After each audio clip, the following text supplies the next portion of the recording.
प्यारे दोस्तों, आज दिनांक 14 अगस्त 2024 को सोहावल RCM पिकअप सेंटर पर एक मीटिंग हुई, जिसमें हमारे महागुरु माननीय राजकुमार यादव जी आए और उन्होंने हमें इस बात की जानकारी दी कि हम RCM क्यों करें, हमें RCM क्यों करना चाहिए।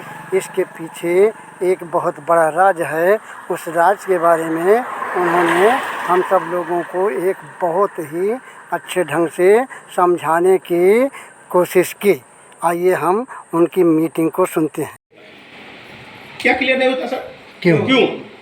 अब ये क्लियर करना बहुत जरूरी है, बहुत मायने रखता सर। हम RCM क्यों करें? हम RCM क्यों करें, या हम मार्केट के प्रोडक्ट खरीदारी कर रहे हैं, हम RCM के प्रोडक्ट क्यों खरीदारी करें? जब तक ये क्यों क्लियर नहीं होगा तब तक आप RCM में बड़ी कामयाबी, बड़ी ऊंचाई नहीं ले सकते। कुछ दिन चलोगे, इसके बाद आउट हो जाओगे RCM से।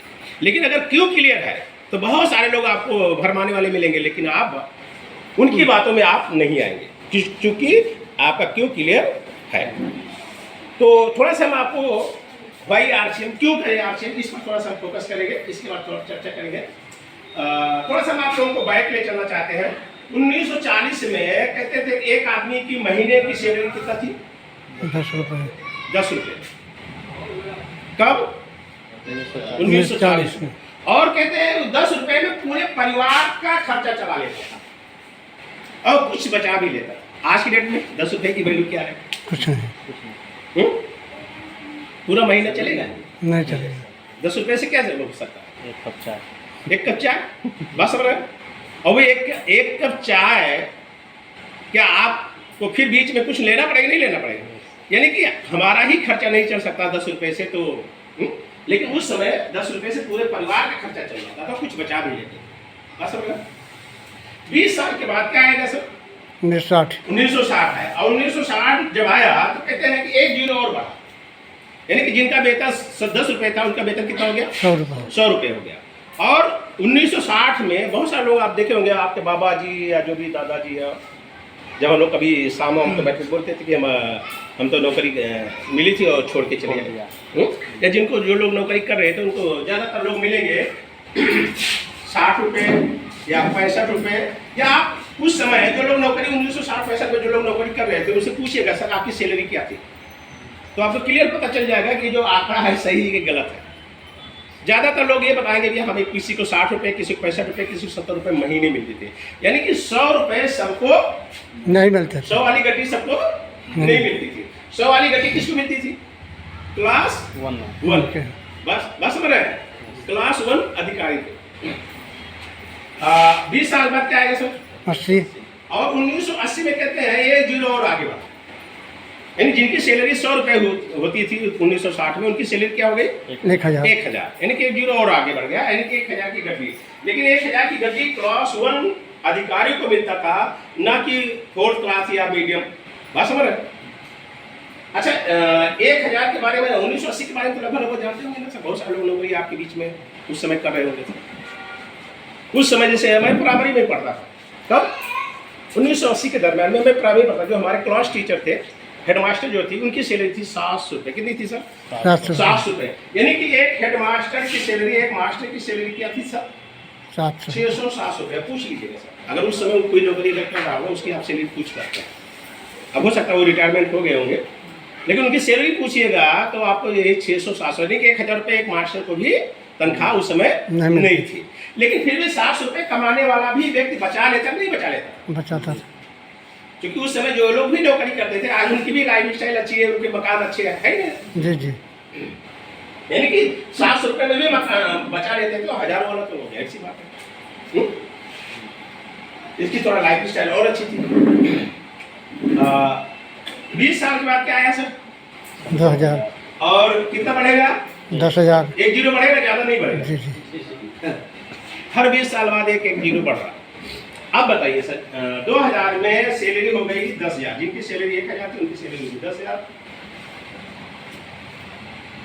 2000 में 10,000 मतलब एक परिवार को चलाने के लिए कितना चाहिए सर? 10,000। अगर इससे कम है तो थोड़ा से दिक्कतें आती थी। ऐसा नहीं कि दाल रोटी नहीं चलेगा। जो लोग नौकरी नहीं करके उनकी दाल रोटी नहीं चल रही है, चल रही है। लेकिन कैसे चल रही है, कैसे वो अपना चला रहे हैं बेचारे, वही झेल रहे हैं। 20 साल बाद 2020 आया कि नहीं आया?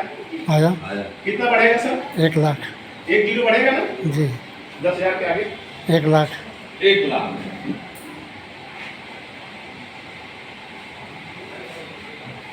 तो 2020 बीते कितने साल हुए? 20 साल। 4 साल। जी 4 साल। अच्छा ये आएगा कि नहीं आएगा? 20 साल बाद 2040 आएगा 10 लाख। और 1 जीरो और आगे बढ़ेगा, ज्यादा नहीं 10 लाख। मतलब केवल 1 जीरो बढ़ेगा 1 लाख के आगे। जी आंकड़ा सही है कि गलत? नहीं सही है। आंकड़ा तो सही है, जी क्योंकि अभी 2040 आया नहीं है, लेकिन हम सोच रहे होंगे कि नहीं 10 लाख बहुत है, लेकिन ये सब आ चुके हैं ना सर। आज के दिन में जो 1 लाख रुपये महीने कमा रहा है, क्या वो बचत कर ले रहा है? हाँ, थोड़ा सा लाइफ स्टाइल, अपने को लाइफ स्टाइल मेंटेन करने में ही उसका पैसा 1 लाख रुपए की चला जा रहा है। ज़्यादा 1 लाख रुपए महीने आज के डेट में कमाने वाला क्या डेली कार से चल सकता है? कार ले सकता है, लेकिन डेली कार से नहीं चल सकता। नहीं सकता है। यानी कि खर्चे इनकम से ज़्यादा हो गए, है कि नहीं? जी क्यों? जैसे उदाहरण ले लो, क्या 2000 में सबके पास मोबाइल था? नहीं इक्का दुक्का लोगों के पास एक शुरुआत हुई थी। क्या उस समय सबके पास गैस सिलेंडर था? नहीं लकड़ी से खाना बन जाता था, चूल्हे पे खाना बन जाता था, मोबाइल के खर्चे नहीं थे, गैस सिलेंडर का खर्चा नहीं था। प्राइमरी स्कूल में लोग अपने बच्चों को पढ़ा लेते थे, अब कॉन्वेंट स्कूल में पढ़ा रहे हैं, और कॉन्वेंट स्कूल और प्राइमरी स्कूल में फर्क है नहीं। है। ट्रांसपोर्टिंग खर्च, यानी कि जो अपने बच्चों को गाड़ी से भेजेंगे वो खर्च आपको देना है, प्लस और क्या देना है? फिर भी स्कूल ज़्यादा का, है। प्लस उनका ड्रेस, उनकी कापियाँ, मतलब सारी चीज़ तो उनके हिसाब से आपको करना है। यानी ये सारे खर्चे हमारे आपके बढ़ गए नहीं बढ़ गए? बढ़ गई। पहले ढेबरी यानी दिया जला करके लोग काम चला लेते थे, अब लाइट, बिजली के बिल, बिजली का कनेक्शन करवाना, बिल भरना है। जी। ये सब खर्चे बढ़े कि घटे हैं? नहीं बढ़िया है। लेकिन इसके पहले ये सब खर्चे थे क्या? नहीं इसलिए 10 रुपए या 100 रुपए में भी लोग बचा लेते थे। बात समझ रहे हैं? आपके पास मोटरसाइकिल है तो उसको में भी कहीं जाना है तो 100 रुपए का पेट्रोल भराना पड़ेगा, नहीं भराना पड़ेगा? पहले पहले नहीं नहीं था, तो डीजल पेट्रोल से कोई मतलब था? नहीं सर। अगर जाना है भले एक दिन नहीं 2 दिन लगे, जी जी लेकिन बिना डीजल के बिना पेट्रोल के जा सकते थे? जाते थे, नहीं जाते थे? जाते थे। यानी कि खर्चे उस समय कम थे, और आज हमारे आपके खर्चे बहुत सारे बढ़ गए कि नहीं बढ़ गए? बढ़ गए सर। और इनकम उस अनुसार बढ़ी कि नहीं? उस अनुसार हमारी आपकी इनकम नहीं बढ़ी। अच्छा, किनको विश्वास है कि 2040 में जरूरत है कितना? जीरो ज्यादा हाँ? जीरो ज्यादा 1 जीरो ज्यादा, 6 जीरो। यानी किनको चाहिए सर? मतलब विश्वास है कि मतलब 2040 में हमें आपको 10 लाख रुपए महीने की आवश्यकता है या पड़ेगी, या अगर इससे कम इनकम है तो क्या होगा? कॉम्प्रोमाइज बहुत दिक्कत, किसी न कहीं हर जगह हमें आपको क्या हो, समझौता करना पड़ेगा। बात समझ रहे हैं? अगर 10 लाख रुपए अगर महीने इनकम आ रही है तो थोड़ा सी जिंदगी, थोड़ा सा लाइफ स्टाइल थोड़ा ठीक ठाक रहेगी। अब आपको लग रहा होगा नहीं 10 लाख रुपए महीने बहुत ज़्यादा है, जब आज की डेट में 1 लाख रुपए महीने इनकम बहुत ज़्यादा लग रही है क्या? नहीं। तो आप सोच सकते हैं कि जब 2040 आएगा, यानी 16 साल के बाद, ये 10 लाख रुपए महीने ज़्यादा लगेगा क्या? नहीं ज़्यादा नहीं लगेगा तब तक खर्चे और बढ़ जाएंगे। जी जी अभी तो कुछ लोग लकड़ी से या उससे काम चला ले रहे हैं, सारे लोगों को किस पे आना पड़ेगा? गैस। अब जैसे मैं एक उदाहरण देता हूँ, 2000 में आरसीएम की शुरुआत हुई सर, जी जी ठीक है? 2002 में मैंने आरसीएम ज्वाइन किया। कब? 2002 अप्रैल 2002। लेकिन मैंने किया नहीं, 2003 मार्च 2003 से मैंने आरसीएम की शुरुआत किया। जी ज्वाइनिंग से कोई मतलब है आरसीएम में? जी आरसीएम में आप कभी भी आप 2000 में ही ज्वाइन कर लिए, उससे कोई मतलब नहीं है। जब आप काम करोगे उससे मतलब। जी तो हमने शुरुआत कब किया? 2003 में। 2002 में मैं ज्वाइन किया था, तो अपने पूरे यूपी में कोई डिपो नहीं था। क्या नहीं था? डिपो नहीं था। डिपो नहीं था। दुकान की बात छोड़ दीजिए, आरसीएम की कोई दुकान नहीं नहीं थी। कंपनी से सीधे सामान मंगाना था, और सामान क्या थे? वही कपड़े, किचन। 2003 में मैं जब शुरुआत किया आरसीएम को, तो कानपुर में एक डिपो खुल चुका था। बात हो रहा है जी। और वो डिपो जानते हैं कितना बड़ा था, कितनी दूरी में था? ये जो पिलर है, ये पिलर, और बल्कि इसकी दूरी थोड़ा ज्यादा हो रही है।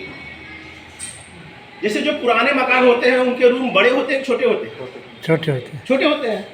तो ये तो फिर भी पिलर ज्यादा हो जाएगा। मतलब इस मान लीजिए इतने एरिया में कानपुर में डिपो आरसीएम का चल रहा था, और पूरे यूपी को सामान वहीं से सप्लाई हो रही थी, पूरे यूपी को। आप सोच सकते हैं कि आरसीएम को उस समय क्या माहौल रहा होगा। यानी इतनी छोटी सी एरिया में पूरे यूपी को सप्लाई दे रहा था, केवल कानपुर का नहीं था, पूरे यूपी में। चूंकि एक ही डिपो था और पूरे यूपी को सप्लाई दे रहा था। इतने प्रोडक्ट भी नहीं थे, और लोग भी नहीं थे आरसीएम, लोग भी नहीं थे ना। आज अपने पूरे यूपी में कितने डिपो है सर? 22-23 डिपो है।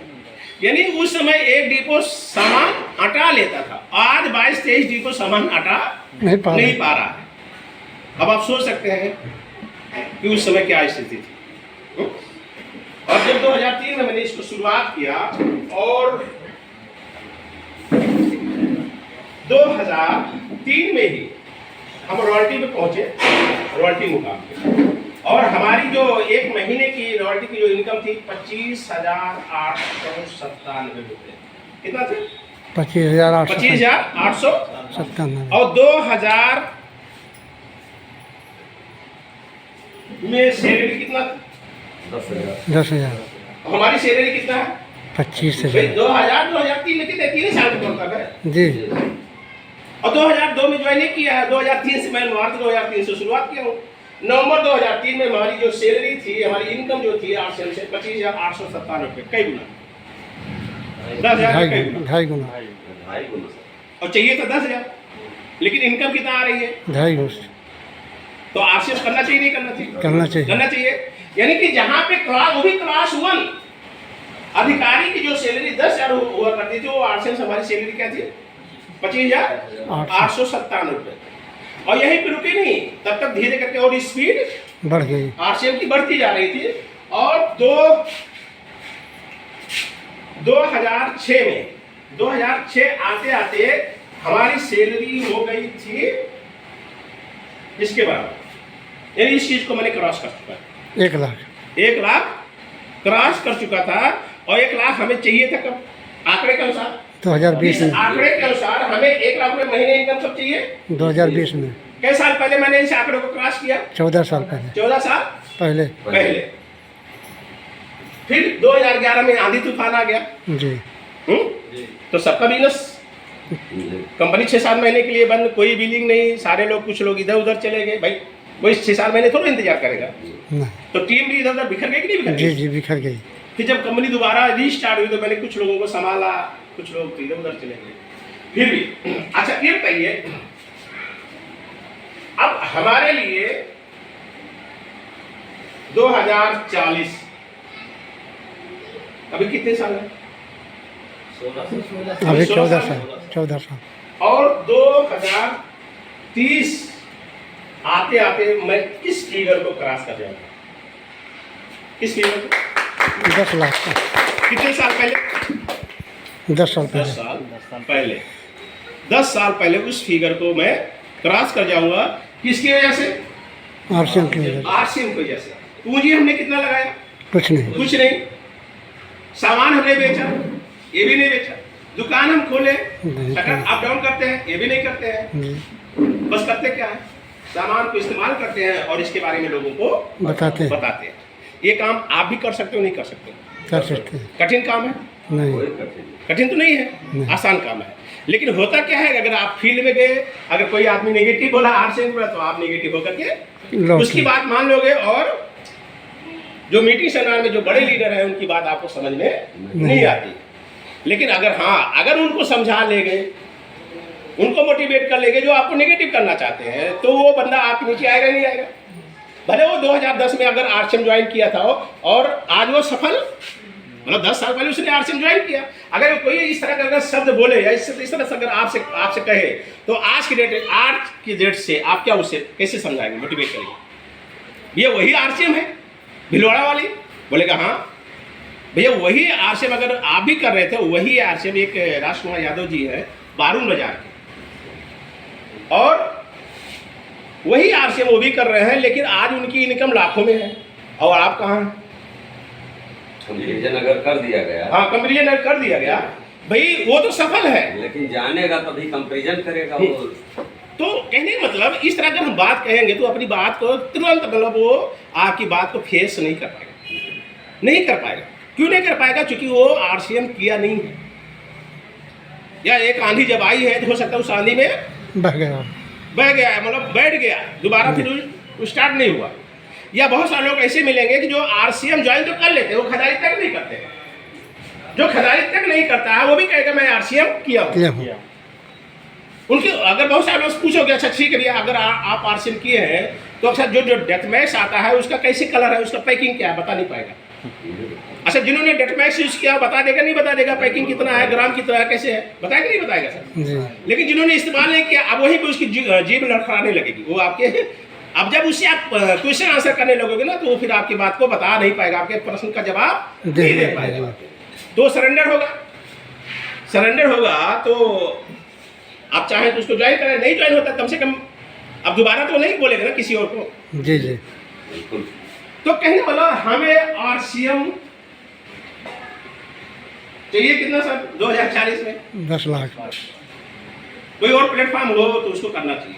जी जो आप काम कर रहे हैं अगर वो आपको 10 लाख महीने दे सकता है तो हम कहते हैं आरसीएम आपको करने की कोई जरूरत नहीं है।